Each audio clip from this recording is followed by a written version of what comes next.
Hello everyone, this is Direwolf20 and welcome to episode 33 of Direwolf20's Let's Play series. As you can see, I'm back to working on Applied Energistics, making myself a few more of these fluix seeds, and I want to check on the pair that I've been cooking up for a little while, 63%, so we're getting there. I'm going to drop these guys both in there. Don't worry about them despawning. As you can see on the tooltip, they won't despawn. So last episode, clearly we did a bunch of cool stuff, right? We started on the foundations of what we're going to need to get an Applied Energistics system up and running. This episode, I'd like to continue along that path. So let's see where we want to go from here. Well, first off, we're going to want a place to store some of our items. We have a bunch of items in here, and we really don't have a lot of places that we can store them. We're running out of room in our storage room here, so what I've decided is completely change the purpose of the room that I'm currently standing in. Instead of this being a storage room of chests, it's going to be the Applied Energistics room, where we're going to have a bunch of AE-related stuff. Don't know how it's all going to sort out and fit and all that stuff, but we'll figure it out. It'll work one way or another. To that end, we're going to get started making some of the things we're going to need. So let's look at Applied Energistics. One of the things we're definitely going to need to do is wait for these crystals to finish cooking. Like I said, you don't have to do this. It's totally optional if you want to. It's nice because it doubles your crystals. There are a few recipes that do require the pure crystals over the normal crystals, but they're few and far between. So if you don't really want to set up this crystal growth accelerator, you don't have to, but I think it's a neat thing to set up. One thing I do want to set up, though, is a way to turn on and off the accelerators, because as we've seen, they draw a lot of power. So we're going to get an on-off switch for this thing pretty darn quickly. All we're really going to need is a little bit more of these crystals. How's my progress coming along now? We're getting there. 93%, nice, on those two. And then we're at 30% on that stack there. Awesome. So while that's cooking, I'm going to make myself a lever and one of these guys, and we've got some redstone. What I want to make requires the following. What I'm definitely going to want is some Quartz Dust. So let's do this. Let's get a few of these just to get started here. Cool. Quartz fiber. And these things should be done by now. Nice, there we go. Pure fluix crystals, and these are at 40%. So while those are cooking, we'll get them taken care of. We should be able to now turn this into some glass cabling, and I'm going to turn the glass cabling into something pretty useful. This stuff. This is an Emmy Toggle Bus. What it does is it allows you to turn on and off the power to a system by, I think what we want to do is sneak into bat form here. It'll probably be easier on me. Let's go, and by the way, when you break this cable, you're going to want to use some kind of wrench. Just take my word for it. It's what you're going to want to do. There we go. Cool. Now the question is, and actually, you know what? I might want to actually put that.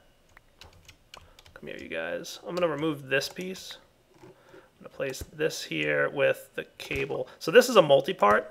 So you can see that it actually is different. By placing it on this side, it's more on this block than being underneath this block. So that should be cool. Now, if I were to apply a redstone signal here by way of a lever, and we're going to automate this piece of it as well in the future, but for now, let's just set up. There we go. So lever's on. You can see that it's allowing power to flow. That's kind of like lit up there. And with the lever off, it cuts off power and it's no longer lit up. So that's just a quick on-off switch for our crystal growth accelerators. Sounds fun and exciting. Let's drop these back in. They're at 50%. At some point, we're going to automate it so that it automatically turns on and off that switch when it detects an item there, but we'll get to that. But we're also going to automate it so it picks up those items automatically. All kinds of fun automation in the near future, which we'll get to after we've got the foundations in place. So at this point, we're really just waiting for those crystals. Let's, in the meantime, plan for some of the stuff that we're going to want to get done. So one of the things we're definitely going to want eventually is an Emmy Controller. Now, you don't need these initially, but we are going to want them at some point. We're also going to want an Emmy Drive, and that's going to be where we can store items, basically. Let's see, what else are we going to want in here? We're probably going to want an... well, we don't want spatial storage components. We just want regular storage. There they are. I think these are the ones we're looking for. We want probably some 4Ks. Those are usually good ones to get started with, and that's what I recommend people use in general. So these are what you actually store the items on. So Applied Energistics takes your items, breaks them down from matter into a form of energy, and stores that energy on basically disks. So you've got a very small storage capacitor. This is a 1K storage cell. It stores a small amount of items, and as you can see here, we're going to want either some charged Certus quartz or some pure Certus quartz, some kind of Certus quartz, some redstone, and some of these logic processors. Now for a 4K, we're going to want 3 1Ks and a calculation processor. So obviously we're going to want a lot of stuff. Let's get started here. Remember I mentioned earlier that there's a couple things that you're going to need pure Certus quartz for.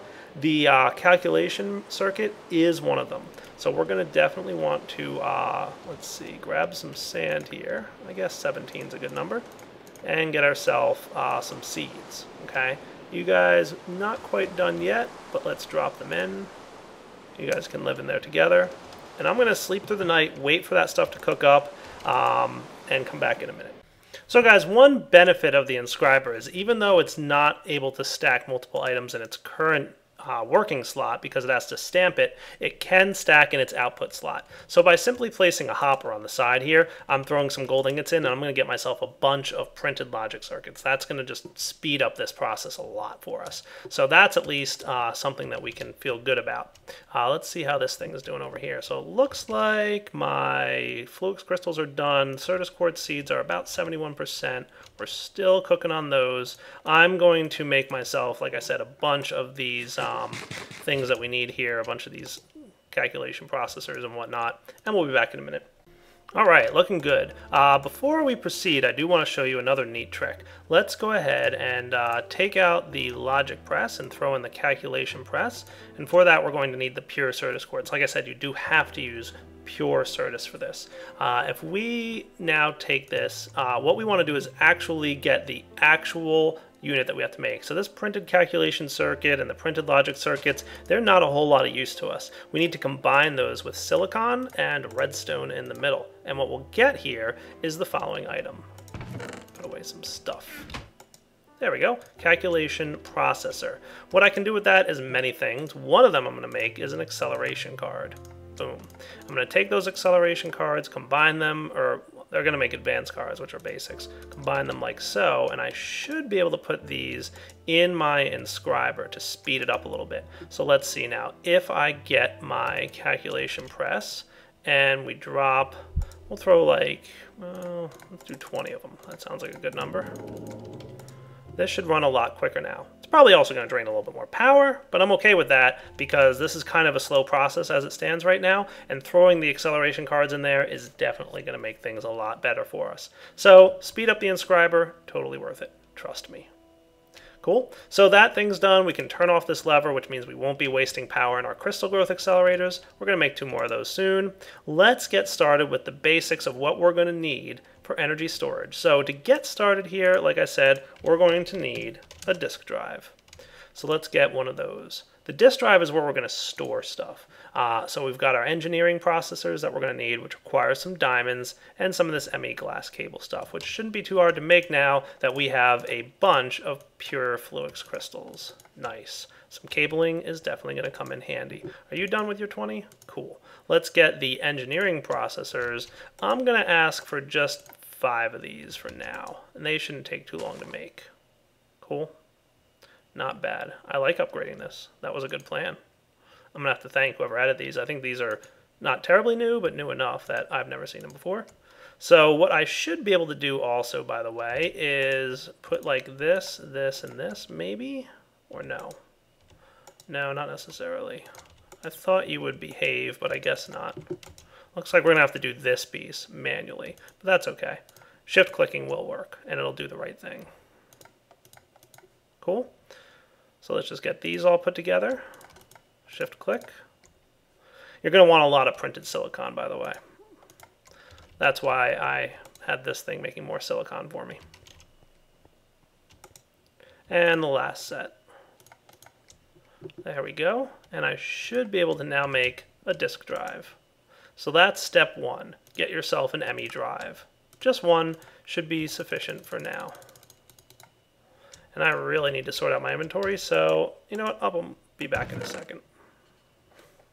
So I feel like I've probably made a dolly at some point in this series, but I just can't find it for the life of me. So it's got to be around here somewhere, but I don't know where it is. So, oh well, I'm going to start moving some of these chests around.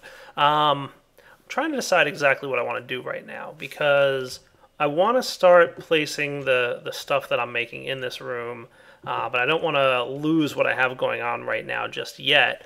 I want to kind of add to it, but that's going to be a little bit tricky. But I guess what I can do is kind of use up here for now. It's only going to be temporary until we get everything up and running. So that sounds fine. So first we're going to need the Emmy Drive. Emmy Drives, as you can see, are just going to sit here and, you know, be able to store disks. So it's multiple storage for disks. The real focus of this thing are the disks themselves. So like I said, we're going to want some 4Ks. So we're going to need a handful of calculation processors. I'm going to say let's get 3 of these 4K drives for now, and we'll see how that does for us.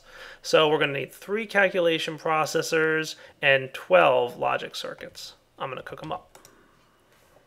Alright, so just on camera I'm going to make my first 4K storage unit. I'm trying to use the pure Certus quartz when I can, but I have a pretty good amount of it right now, so I'm not going to get too worried about it for now until I get you know, the more automated way of doing it.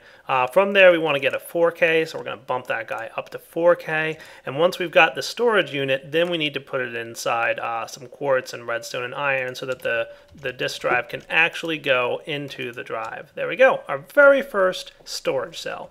Now before we can really use this thing, we're going to need to power the drive.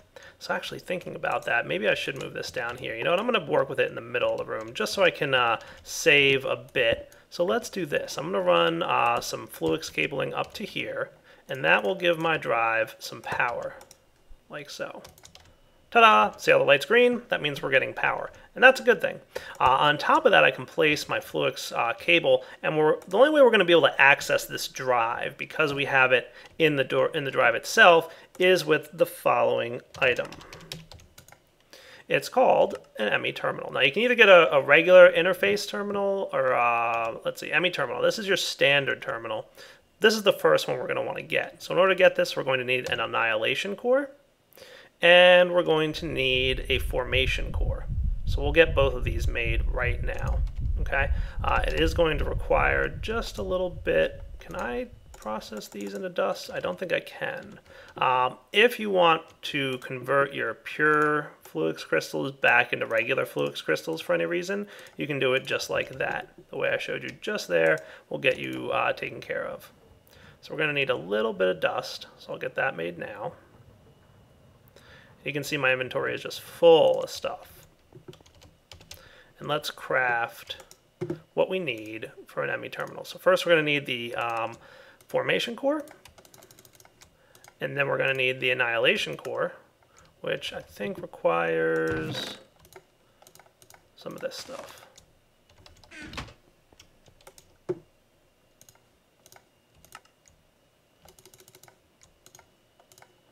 There we go. And I guess I'm going to have to clean up my inventory yet again. It's really easy to have inventory craziness at this point, but don't worry, this is all for the sake of having a better storage system, and it's totally worth it.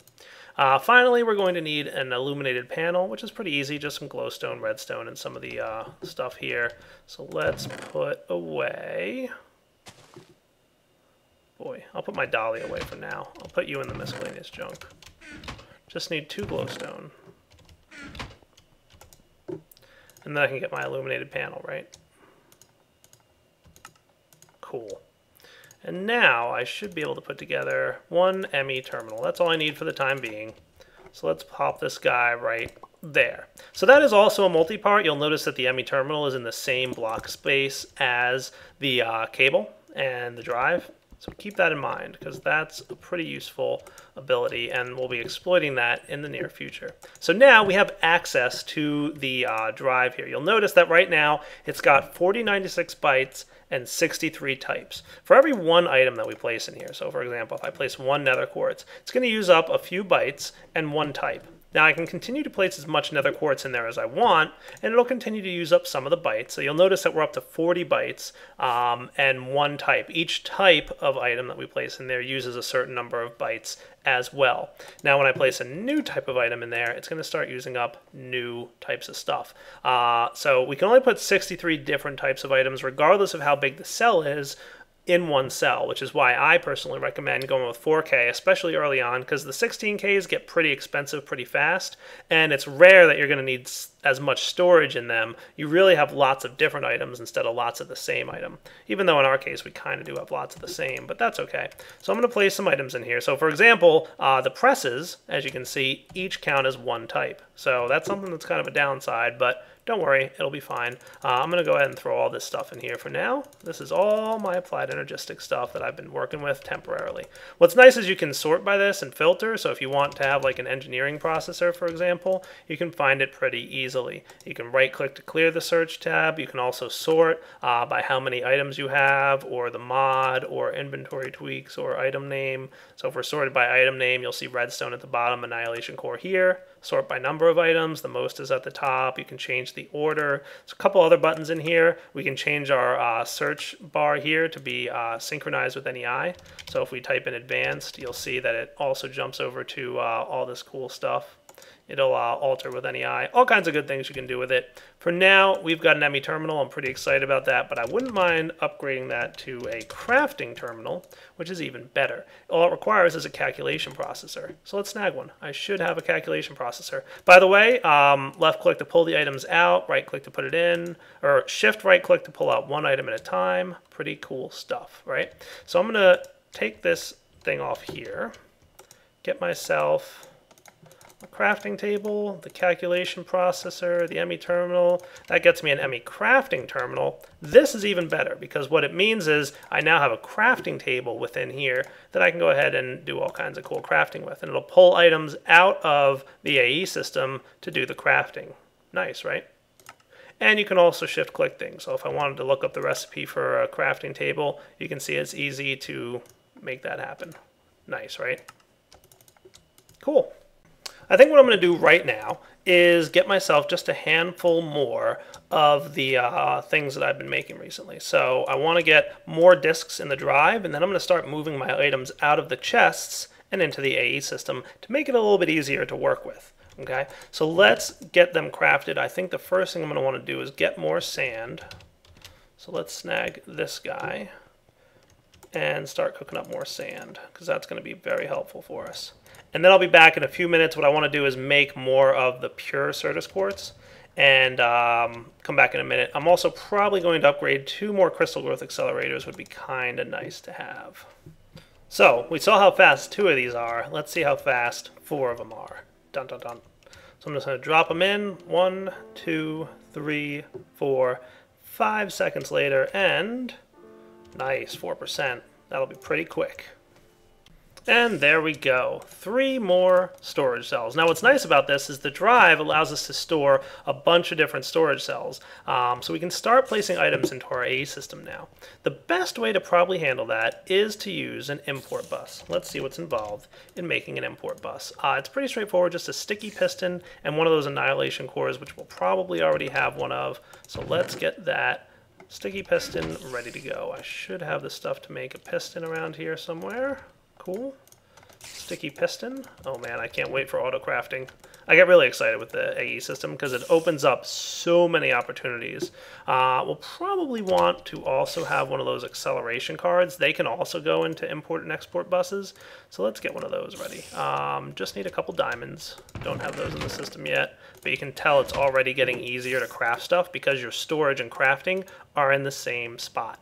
Right? So I'm just going to snag those 2, and I'll combine those with the pure Fluix crystals to get 2 more of these, and now we're cruising. So for this thing to work, it's really easy. Place your glass cable down, and you can see we've got a bunch of stuff in this chest, right? If I were to simply place the import bus here, the importing of items is going to start occurring, and it'll start drawing the items out of the chest and storing it in the AE system. So you'll see our cobblestone transport pipes are showing up in here. There's some of those rocky drones showing up and princesses that we had. What's nice is that even items that don't stack are shown in the system as stacking. Pretty cool, right? So lots of good stuff you can see here, and that probably is emptied out the chest. Now, some of your chests might have more stuff in them, so let's get our dolly back and see what's involved in speeding this up. As you could probably guess, it's that activation core that the acceleration cards. As you can see, acceleration cards will speed up incredibly much more fast the ability to suck items into the system. So with just 2 of these acceleration cards, it rapidly increases how much you can pull items in. I think by default it's just like 1 item at a time, maybe 1 item per tick, but this is maybe half a stack per tick as it's shown. So as you can see, pulling in items like crazy. I personally like to sort by number of items, so like the items I have the most of are near the top, because usually it's stuff like iron and redstone and all that good stuff that you're going to have a ton of, and you want to kind of keep that near the top of your system because you're going to be using it a lot, right?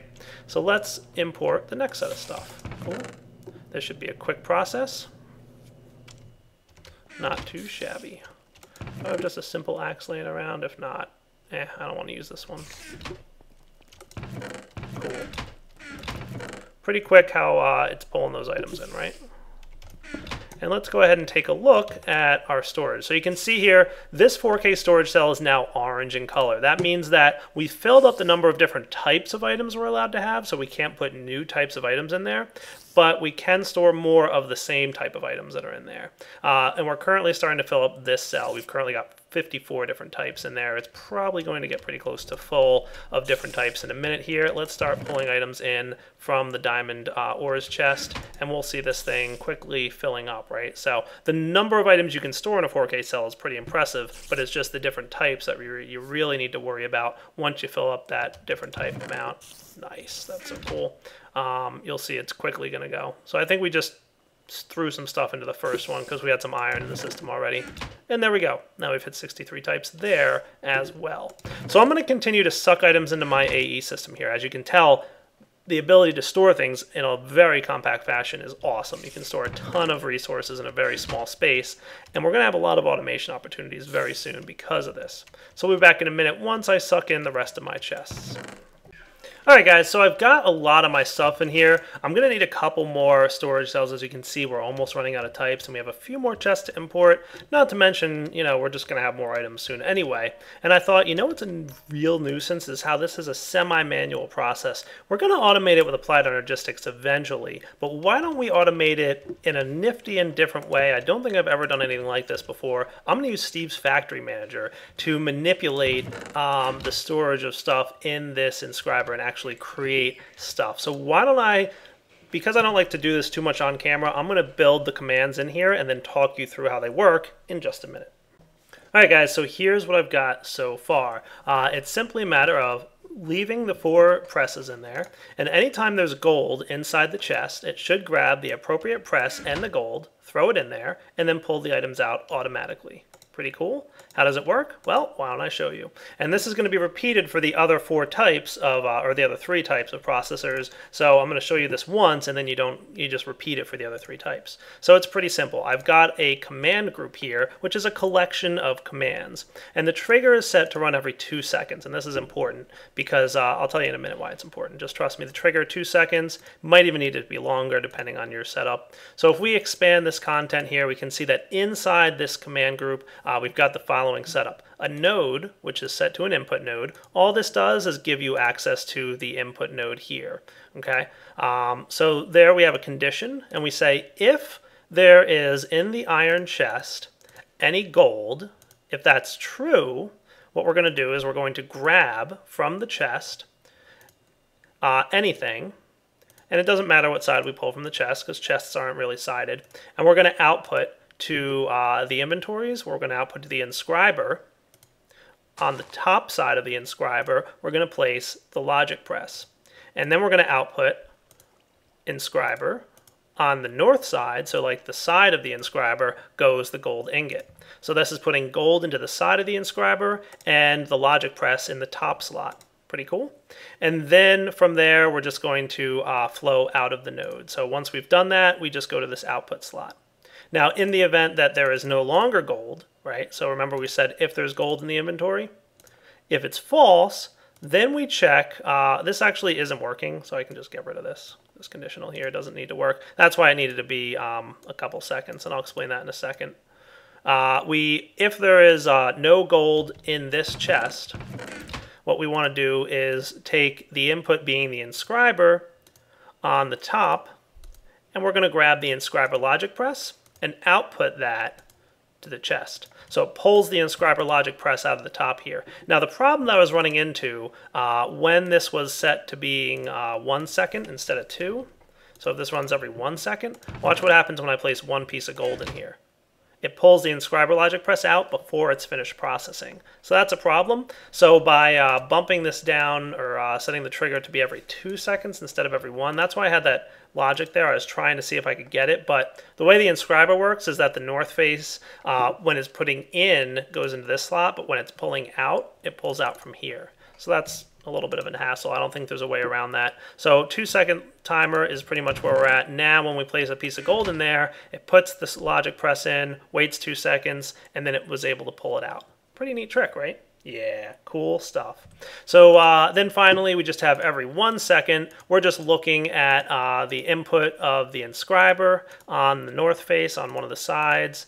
We don't care what item we pull out of there, and we throw it into the iron chest. So whatever item lands in this slot automatically goes to the iron chest. Pretty cool, right? I'm going to write the rest of the logic for this, and then we'll be back in a minute. All right, so as you guys can see, spent a few minutes here writing all the logic, so it's the same exact thing. If we look, it's the exact same thing I showed you, but it just says look for Certus quartz, or look for diamonds, or look for silicon, and insert the appropriate item / circuit stamp thing, right? Then the final one is a little bit different, so I'll show you this real quick. First, we check for any of the following items. So if there's a printed calculation circuit or an engineering circuit or a logic circuit, if any of these things exist within the iron chest, then if that's true, we want to also check in the iron chest to see that we have both printed silicon and redstone, because we always need printed silicon, we always need redstone, so we want to check for both of those and make sure they both exist. If that's also true, then we grab from the iron chest and we output whatever logic circuit we have into the top. We output redstone into the side, and we output into the bottom on the down slot, we output the printed silicon. Cool. So the way this works is as follows. Now, whenever we place anything in here, so for example, I throw some silicon in, boom, it's going to snag the appropriate thing, stamp it, and pull them out. Okay. Now, provided that there's a printed silicon and some piece of redstone in here, along with one of these circuits, I'm going to toss the redstone in and watch. It should snag them, stamp it, and pull it out. Pretty cool. So I can just throw a bunch of stuff in here, and then, you know, in a few minutes, we should have a bunch of stuff done. So watch this. We should see a bunch of things happening here. Why aren't you running? Gold ingot, inscriber calculation press. Oh, I see. All right, I have to fix this. You know what it is? It's just because I tossed them in that weird order so fast, tossing a bunch of stuff in there. If we leave this be, it should work. I'm just going to make sure. I'm going to test it a little bit. But as you can see here, it's going to, every couple seconds, just toss in some more gold, get them all worked through. And then once we've run out of gold in here, I'll just go ahead and pull out the last bit here. It should start then working on, I think I did the calculation processors next. Is that right? Yeah, look at that. Printed circuit calculations. Cool. Once those are done, it'll do diamonds. Diamonds always come after that. So you can see the engineering circuits getting cooked up. And then the last thing to be operated on will always be the silicon, and that's just the order that it's in, right? So the first thing it checks is for gold, then the Certus quartz, then the diamond, and then finally silicon. And we can see that being processed pretty quickly here. So did you forget to pull out? Oh, how'd you get down there? Oh, I see. Okay. Yeah, I see. That's one more thing I have to check for. So I'm just going to check, before I allow this whole final process to go through, I'm just going to check the inscriber on the top slot, if any, and we'll just say, they should be listed here under circuits, aren't they? What are they called? Inscriber press. If any, inscriber calculation press, engineering press, logic press, silicon press. If any of those exist, false is what we should do. And then I can pull this out and it'll continue to run. Now it shouldn't wind up putting stuff in the bottom slot unless the top slot is empty already. So you can see it's not accidentally putting stuff in there ahead of time. It's waiting until that top slot's empty, and that top slot won't be empty until we've run out of silicon in the chest. Kind of cool? Nice. So let's just give this a minute to finish up, and then we'll see that it should then proceed to make all the other good stuff we want. I like how fast it is with 3 acceleration cards in there. That's pretty awesome. There we go. Now we're making our calculation processors. So somewhat automated of a process. It's not probably perfect. There's probably a few ways it can get stuck, but I think for the most part, it should be pretty stable. I'm going to keep an eye on it. We'll probably swap this out for something Applied Energistics related later on, but we haven't gotten to automated processing with Applied Energistics, and this will just make this process a whole lot faster for me, because I can just drop items in here and they'll eventually turn into what I want them to turn into. Pretty cool, right? I like it. So we probably finished up all the gold. Now we're working on maybe diamonds, it looks like. Okay, that works for me. Look at that. How cool is that, huh? We're doing some calculation processors now, back to diamonds, and then it's done. And it'll just sit here waiting, and you can see all the output items are here. Now if I wanted to get a few more silicon, just drop them in. Boom, and it'll start running. Cool, I like it. All right. Probably also going to want maybe a few more. Oh, you know what? I can put these printed calculation circuits in there too. And then they'll be done in a minute. Do I have any more of those printed things? Nope, I guess not. All right, back in a minute. All right, guys, with that, I feel like it's a pretty good wrapping up point for the episode. So what I'm going to do is, let's check over here. Any more silicon? Nah, I should grind up some more sand to get some, but that's all right. We've got a decent amount of these circuit things, so we'll let them be. What I'm going to do is wrap up the episode here. We'll come back next time. I'm going to finish importing all these items. It should be a little bit easier for me. I can actually snag U3. And I can get started crafting what I want to craft. I'm probably going to want some more Certus quartz crystal, grind that up into some dust. I'm going to make a couple more boards, and I'm going to insert all the items that are remaining in this chest, and this chest into the AE system. Once that's done, I'm going to go ahead and hook into these barrels with the AE system next episode. And oh cool, we've got some pure Certus quartz just sitting here waiting for me to pick it up. Glad that stuff never despawns. I've probably left that there for the last 45 minutes. So, yeah, like I said, Direwolf20 signing off. Hope you enjoyed the episode. We'll be back next time. Lots more cool stuff to work on. Oh, yeah, see, totally full now. All right, guys, take it easy.